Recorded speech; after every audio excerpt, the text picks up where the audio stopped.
Melissa, while we wait, what are you going to do if you win $1.9 billion? Besides buy all I'm the taking books at least one day off. Okay. Just one. Just I to told- regroup. I told Regis I would fund the CDL for 10 years. So Oh, that's awesome. yeah, Patricia and I are going to fund school librarians. so that's fair. Yeah, Regis, so what about that you? would be fabulous. Anyway, I think we should start Yep, we're ready to go. because I'm going to pop out. I just wanted to introduce myself. So if you guys want to start, and then I'll jump in. Sure. Well, welcome everyone. Oh, look at that. We're It just popped up with tons of people. We are going to go ahead and get started this morning. We're going to be talking about supporting multilingual learners with the Citywide Digital Library. But we will also spend some time introducing you to the Citywide Digital Library in case you are not familiar with it.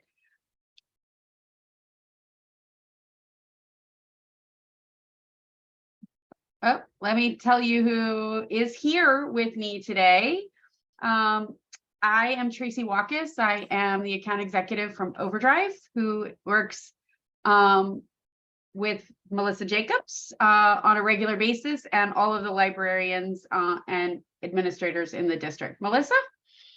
Hi, I'm Melissa Jacobs. I'm the director of the Office of Library Services and the New York City School Library System, and I'm thrilled to be here today, but I'm multitasking as usual, so I will jump out at some point and go on to my other Beyond Access responsibilities. And I'm going to pass it over to Regis. Hi, all. My name is Regis Kostelak. I am the account manager for the New York City Department of Education over at Overdrive. And it's great to see everybody in the chat. Good morning. I know this is the first session of the day. I will say, as you're throwing in the chat there, let us know whether or not you've ever used the Citywide Digital Library, if you're familiar with it, and that'll just give us a good idea of how comfortable you are with this resource. So excited to be with you today. So we have an ambitious agenda for our session today. We're going to talk about what the Citywide Digital Library, also known as the CDL, is. We're going to teach you how to access and sign into the CDL a couple of different ways, and that will get you started. And then we're going to talk specifically today about how the CDL can support multilingual learners and some of the tools and collections that have been built by Melissa Jacobs and other departments within the DOE to ensure that there is wonderful support for this particular group of students. And then we'll share some resources with you that will make it easy for you to dive in and start using the Citywide Digital Library. So the first question is, what is the Citywide Digital Library? And Melissa, since you're here, I will let you go ahead and sort of talk a little bit about it. Absolutely. So the Citywide Digital Library is a digital collection of ebooks and audiobooks and read-alongs that we have built up since the beginning of the pandemic. So back in 2020, March to be exact, there was not one platform to be able to access and read books by popular publishers, as well as educational publishers. So we had various platforms, but one belonged to one publisher, one belonged to another publisher, and it was challenging to get in. We were able to contract with Overdrive, the company behind Sora that has created the platform, and we have been able to build up a very vast collection of ebooks and audiobooks selected by school librarians, curated collections that align with many of the different programs that we offer. We have content experts selecting titles. We have built it around diversity and culturally responsive sustaining education. We have selected titles in various languages, and you will learn how to access all of this. And we have also built up a very robust collection of professional learning materials, all available to you as a teacher and to your students for free.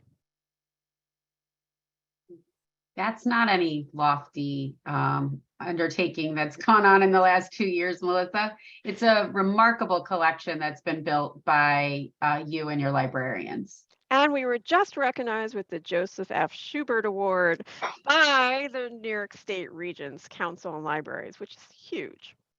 It's incredible, and it's all for the work that you've done around the Citywide Digital Library. And so kudos to you and the librarians across the district for the incredible work in building such an amazing resource for your students.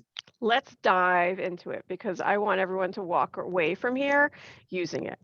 So we're talking about the Citywide Digital Library, and I think one of the amazing things about this platform, as Melissa talked about, you used to have to go to lots of different places in order to find the resources that you need for whatever you're doing. This single platform and the collection that's been built by the Citywide or by the city's librarians is an incredible tool that will support general reading engagement, helping kids have access to books 24/7. Then we also are supporting a lot of schools with providing their curricular titles in digital and work with the core curriculum department in that vein. We're going to spend our time today really looking at books for ELL, MLL students, as Melissa mentioned, professional titles, and there are really wonderful tools built in to support our special education student population. So we're going to talk about the green dot today, but we can help in all of those others. So don't hesitate to stop by the booth this afternoon if you have questions about things we don't cover today. So let's start by talking about how we sign into the Citywide Digital Library. Regis, do you want to tell everyone how to do that? Absolutely, and I'm trying to keep an eye on the chat. It's going very quickly, but we've gotten a couple questions about this. So we're happy to tell you how you and your students can get onto the Citywide Digital Library. So a few things. The first thing is that you're signing in using your DOE email address. That's you and your students. So for staff, it's your @schools.nyc.gov. And for students, it's your @nycstudents.net. So if you have a school-specific domain, just keep in mind you're signing in with that DOE email address. The great thing about Sora is that it's available in a number of different ways and on a number of different devices. So you can access Sora via TeachHub. There's an app loaded into TeachHub already. You can get the app itself for Apple iOS App Store or Android devices in the Google Play Store, or you could simply go to soraapp.com. This means that students can access it on Chromebooks, laptops, phones, tablets, whatever device you're using, and your progress will sync between all of those different devices. So your students can be supported if they're changing devices or using them wherever. The nice thing is when a book is borrowed, it's going to automatically download to be used offline. So if you're supporting students that are maybe in temporary housing, our transient students, if they just have poor internet access at home, or if they're traveling and they still want to get their reading done, you can access it offline. I did see a quick question here in the chat, and it's important to mention right now. Sora is the platform itself. It's the app itself. At Overdrive, we are the company that provides Sora, the app, and the Citywide Digital Library is the collection, the books available that has been built up by Melissa and the Office of Library Services. So when you're ready to log in, you can just go into, this is the app version, you would find the Sora app, S-O-R-A, that's the icon in front of you, and you'd simply tap, I have a setup code, type in NYC schools, and then sign in with those DOE credentials. As I mentioned, you're going to have the option to just click that green button to sign in. Now, we're going to talk resources at the end of the presentation, and all of these links are in our booth for Beyond Access as well. So we have step-by-step instructions. We have letters to parents, letters to staff that will help you with all of this. And of course, you can always download the slides later. So that was the app, and it's the exact same thing if you're accessing it in the browser. You can go to TeachHub, you'll see Sora, that icon is already loaded in there. And then it's the same exact process. You're going to click the green button to sign in with the DOE, and you log in with your DOE credentials. If Teach Hub is having any problems, we always recommend that if you have a classroom page or a school website, just put a direct link to that on your page so that students always know where to access it from for you. But very easy to log into. And if students are one-to-one with devices or using their own device, they can stay logged in for up to a year. So they do not have to keep logging in or signing out. And again, this is available 3K through 12. So your accounts or your students' accounts will stay with them from the time that they start using Sora until they graduate or leave the DOE. So it's not school to school. It stays with your student based on their DOE email address, which is fantastic and makes it a very sustainable tool for them to use. Somebody asked in the chat, what is the setup code again? I just dropped it in the chat. If you miss it again, it's NYC schools.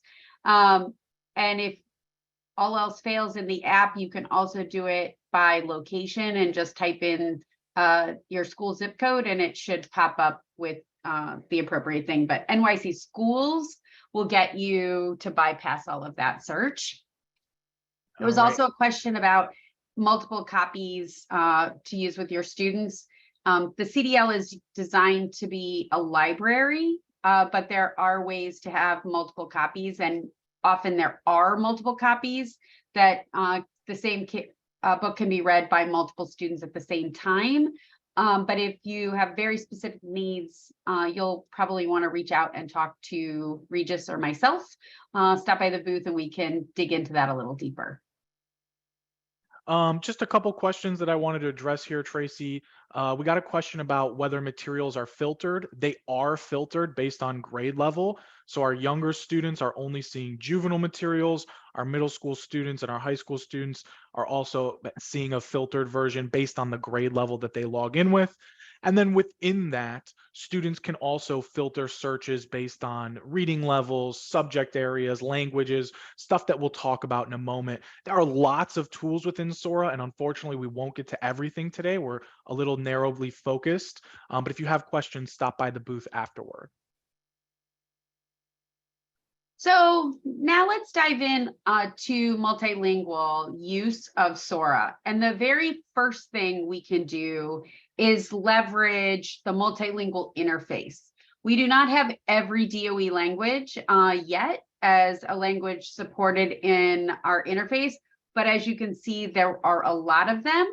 And we'll show you when we, if we have time to demo this product, we'll show you exactly the current list of what those resources or those languages are.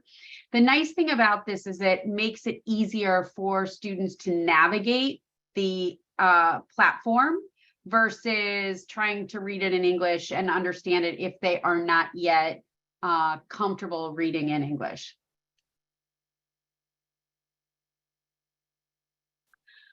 We also know that there's a great deal of support as far as tools built into the interface to the Sora app.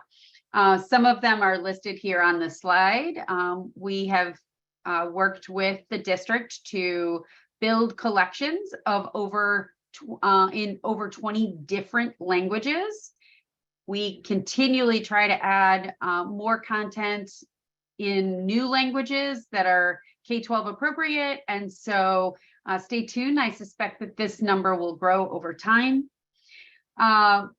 We also think it's very important to have content that is both translated, so the popular titles translated into multiple languages, but also written in the native language. So you're going to see a combination of both of those in the collections.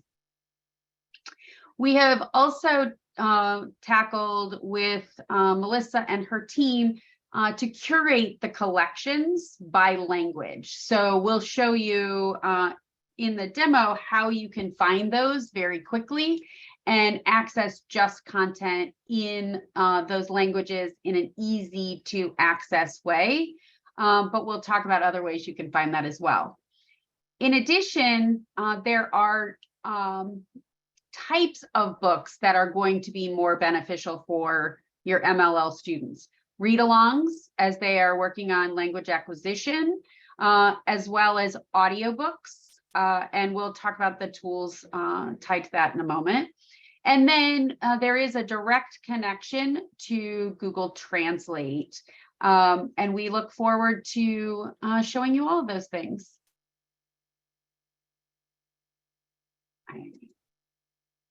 Okay, I'm having a little technical issue here. Here we go. Right now we have collections to support all of the languages that are presented here.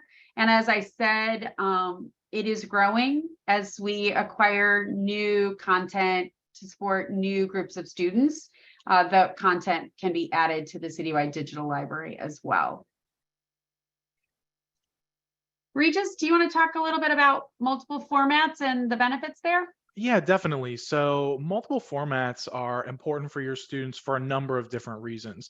But when we're talking about multilingual students specifically, they can benefit from having lots of different modalities available to them based on what they're comfortable with and what suits them best. So of course, and this is true for all students, they can benefit from a combination of print books, ebooks, graphic novels, read-alongs, audiobooks, and then of course having access to multiple languages. So when we're talking about your multilingual students, you want to be developing those English language skills, whatever grade level they're at, whatever age they are. Of course, we're focused on that literacy, but especially if you want them to be able to continue to engage with the content itself, it's so helpful to be able to layer in the multilingual copy, right? Something in a language that is native to them so that they can keep up with the conversation, they can engage with the book, and they can continue practicing literacy of any kind and focusing on those comprehension skills as they're also working on their English language skills. So by going into the Citywide Digital Library, this is a great example. You've got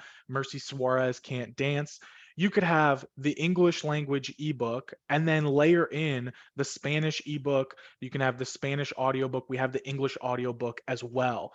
So by being able to combine these different resources, you can focus on acquiring the new skills that a student needs while still making sure that they aren't falling behind or they're able to keep up with what their classmates are doing in the classroom. So, and again, all of those languages that Tracy just showed us on the last slide are available. It depends what books, especially depending on the country itself and the publishing infrastructure in each country.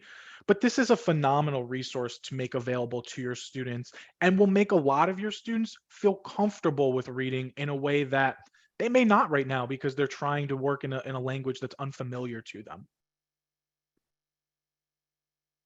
I'm answering a couple of questions in the chat. One of them is, Regis, I think would be best answered live, which is there a way to override filtering for specific students? How can we make sure advanced readers are not limited by filters?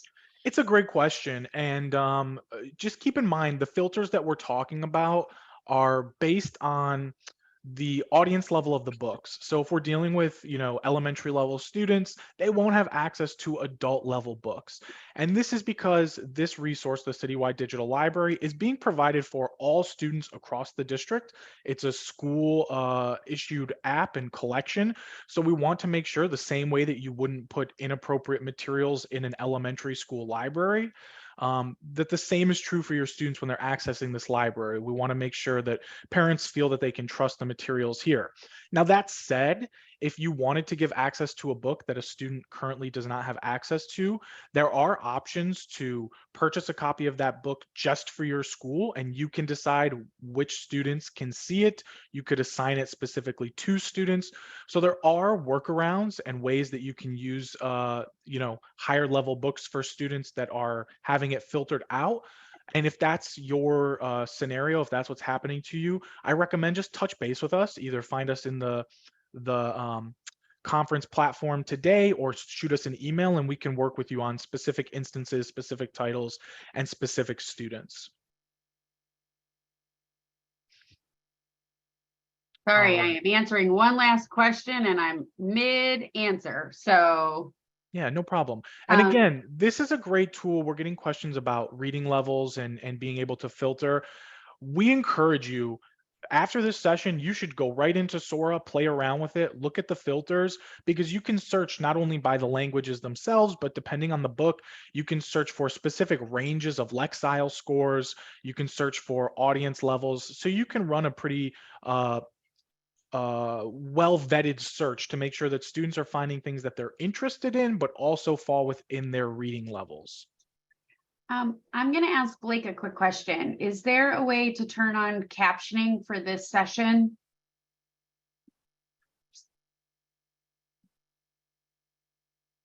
As of right now, no. Okay. It will be on the recording later, though. Okay.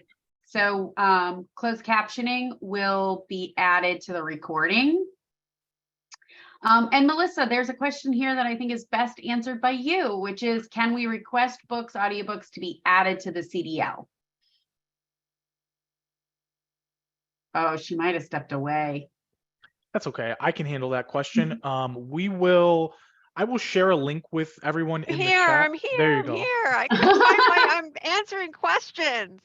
Yes, you can recommend titles, as Regis was about to say, and he will share the link. It is also available on our LibGuide for library services. Speak to your school librarian about requesting titles, and we continually procure titles and review them against the selection policy for the DOE. I am continually adding new titles, as well as managing the holds. So if a student puts a book on holds, I get a holds report on a weekly basis, and we try to keep the holds down to a very limited number of days. And that basically means, just like a library, just like a store, you take a book off the shelf and you have that book checked out, that it's off the shelf. It's not available to anyone else, but you can put that book on hold, which means that when that person returns the book, someone else can take it out. So I am noticing that we're going to run out of time here. So we're going to move into our more multilingual support. But the other choice, Melissa, is that as schools can build their own custom collections as well. So if the Citywide Digital Library is not ready to add particular titles, your school can. I want to talk a little bit about the tools that are built in that can really benefit your multilingual students. We have just launched some brand new filters for Sora that makes it easy for you to see what filters are on, but more importantly, customize the search results. And for our multilingual learners, there are really key, a series of 4 of them that I think will have the biggest impact. Number 1, those read-alongs. That is a book that also has the narration to it. So just searching for those for students can be very beneficial. The format. So I just want to find audiobooks. You can leverage that format. Obviously, the language choice is key. All of those long lists, you can filter and just see content in Spanish or Arabic or Hindi, whatever language that your particular student is needing, you're able to filter it from that. And then you may also choose to use interest level. So if you're looking for high-low books, for example, I want books that have a low reading level, but a high interest level, you can narrow the search and find those particular books very, very quickly. This will guide kids to books that are going to be within their interest levels as well as their ability to read them. Now, when Regis talks about this normally, he often talks about speeding up books when we're looking at audiobooks. And Melissa, for example, listens at a higher speed. I prefer to listen at its normal pace. But when we start to think about our multilingual learners, we know that their ability to process the language is slowed down. So they often need to slow down the speed at which a read-along or an audiobook is playing. And so we have the ability to slow that speed down. I have shown on the screen 0.85. You can slow it down significantly, but that may become a little more robotic. So deciding where that sweet spot is for a particular student is customizable. But in addition to that, there are tools that are built in to help students build that vocabulary, their pronunciation, their fluency, and to address, like I said, that processing time that is necessary. Regis, what am I forgetting? Anything when we're talking about this? Just again, that this is a great resource, not only for ELL or MLL students, but for everybody. There are so many read-alongs, and it adds a layer of comprehension support that a lot of students need right now. You know, we're dealing with a wide range of reading levels with students on the low end and the high end, maybe a wider range than we've had in recent memory. So by layering in these types of supports, you're providing for all types of students. I will also point out, if you're not seeing it in the image, most of the read-alongs actually highlight the words as they are spoken, which is really helpful for young readers, but particularly for MLL, ELL students. Regis, do you want to talk about the tools that are built in? Yeah, definitely. So as we talk about using digital resources and ebooks and audiobooks, you want to make sure that they not only have the content available to them, but the tools to engage with that content. So a few things that we're highlighting here. You have the ability to take notes and highlights within books. So you can highlight a passage, make a note to come back to, answer a question that has been asked by your teacher. And those notes and highlights are saved within the book, but also when you return the book, it's saved to your Sora account. So you can always reference them. You can export them to Google Drive or Google Classroom and then share them with your teacher or your classmates. So it's a really great way to keep track of what you're working on without writing in a physical book and without having to keep track of a separate notebook or anything like that. You can also use the dictation tool to take those notes, right? So especially if you're acquiring English language skills and it's easier for you to just click on that voice to text, you can use that. Keep in mind that these are library books. I see a question here, how long can students borrow the books? So the default time period is 2 weeks. Students can renew the books if they need them for longer, but it is like a library. So at the end of that 2 weeks, if they don't renew, it will return itself. If it then returns the book and they check that book out afterward again for a second time, they will have all of their notes and highlights already in the book as if it were the exact same copy that they worked with to begin with. And this is true again as they move through the grade levels and through the DOE. You also have definition and translation tools. So instead of highlighting a whole piece of the text, you can highlight just a single word and define that word. There's a plugin for Google Translate. So you have that multilingual support there, and you can quickly identify what a word is, but maybe more importantly, you can just hear it read aloud to you as well. So very easily you can identify a word and get the definition there. You can also edit font texts and sizes. This is really important, not only for our multilingual students, but as an accessibility tool for everybody. So you can decide, I want a bigger text, a different font, wider spacing, whatever makes it more comfortable for your students, as well as a high contrast mode. And then as Tracy mentioned with read-alongs, whether it's a read-along book or a strictly an audio book, you have the ability to adjust that speed, that narration speed. So if you like hearing it quicker, like maybe I do, or you like hearing it slower because you need a little more help working on comprehension or those phonics skills, you can do whatever is comfortable for you. So these are all really critical tools when we're talking about engaging with books. Perfect. And I got a little fast there. Sorry about that. I do want to note before we go to the next slide, we're getting a lot of questions in the chat. We ask that you, if you have questions and there's only a couple minutes left, put them in the Q&A so we can answer them, or please join us in our booth afterward, and we'll be here all day to continue to answer questions. And I also realized that all my questions that I've been answering only have gone to hosts and panelists. So, so we apologize for that. Yeah. If someone could turn me on to everyone, I'll restate my answers to all these questions that I've been feverishly typing away. And again, we'll be in the booth, so we'll be able to answer those questions all day. I know we need to wrap up here in a moment. I was gonna say, we have like 30 seconds left. I do want to also let everyone know that Sora is directly connected to Google Translate, which will allow kids to get definitions in their native language and hear the pronunciation of that word in English. So that tool is really valuable for our MLL students. We did not get to the demo piece, but if you are interested in a walkthrough, Regis, Melissa's team, anyone else on our team would be happy to support you in any way. We will do our best to get all of the questions captured and try to create an FAQ from this session. Have a wonderful rest of your day and enjoy reading on Sora in the Citywide Digital Library. Great. Thanks, everyone.